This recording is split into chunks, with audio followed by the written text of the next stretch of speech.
Crack NEET and JEE in first attempt with India's most trusted platform, K-Square Career Institute. Download our app now. Hello everyone, let's see the question. Which of the following equimolar solutions will have the maximum freezing point assuming equal ionization in each case? आपके पास में इस question में क्या बोल रहा है, इनमें से कौन से इक्विमोलर सॉल्यूशन के पास में मैक्सिमम फ्रीजिंग पॉइंट आपको देखने को मिलेगा एज्यूम करते हुए कि आपके पास में क्या है, इक्वल आयनाइजेशन है हर केसेस में. सो सबसे पहले freezing point of depression freezing point क्या होता है, delta T F equals to I K F into आपके पास में एम. सो बेसिकली आई क्या होता है आपका, आई होता है आपका वांट ऑफ फैक्टर, जिसको कि हम आयोटा भी बोलते हैं.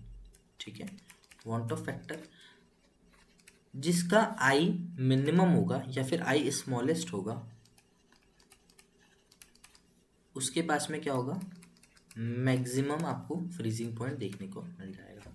सो सभी के लिए हम लोग क्या कर लेते हैं, आई फाइंड आउट कर लेते हैं सबसे पहले तो. सो आपके पास में शुरुआत करते हैं, इनको आयंस में ब्रेक कर लेते हैं. FeH2O होल 6, यहाँ पे आपके पास में क्या जाएगा 3 प्लस 3Cl माइनस. सो आई यहाँ पे क्या हो जाएगा 3 और यहाँ पे कंप्लीट 1. सो क्या आ गया आपके पास में, आई यहाँ पे 4 निकल करके आ गया.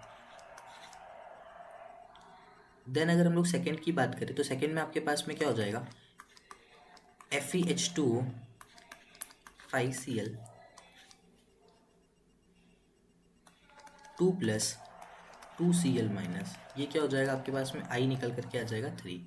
देन अगर हम लोग यहाँ पे बात करें अगले के लिए तो आपके पास में क्या आ जाएगा, FeH2O4 Cl2, जिसके लिए आपके पास में क्या निकल करके आ जाएगा यहाँ पे प्लस और यहाँ पे Cl माइनस. आई क्या हो जाएगा आपके पास में यहाँ पे 2. फोर्थ वाला जो कॉम्प्लेक्स है ये आपका कैसा है, न्यूट्रल कॉम्प्लेक्स है. ये कैसा कॉम्प्लेक्स है आपके पास में, न्यूट्रल कॉम्प्लेक्स है. और अगर ये न्यूट्रल कॉम्प्लेक्स है तो बेसिकली आपके पास में यहाँ पे आयंस का फॉर्मेशन नहीं होगा, no ions formed, no ions formed. अगर यहाँ पे आयंस का फॉर्मेशन आपके पास में नहीं हो रहा है सो बेसिकली आपके पास में आई क्या हो जाएगा, यहाँ पे आपके पास में 1 हो जाएगा. सो मिनिमम ये आई आपके पास में देखने को मिल रहा है इसी के लिए. सो आपके पास में मैक्सिमम फ्रीजिंग पॉइंट किसका होगा, इसी का मैक्सिमम फ्रीजिंग पॉइंट होगा. So the correct answer for this question will be option number 4.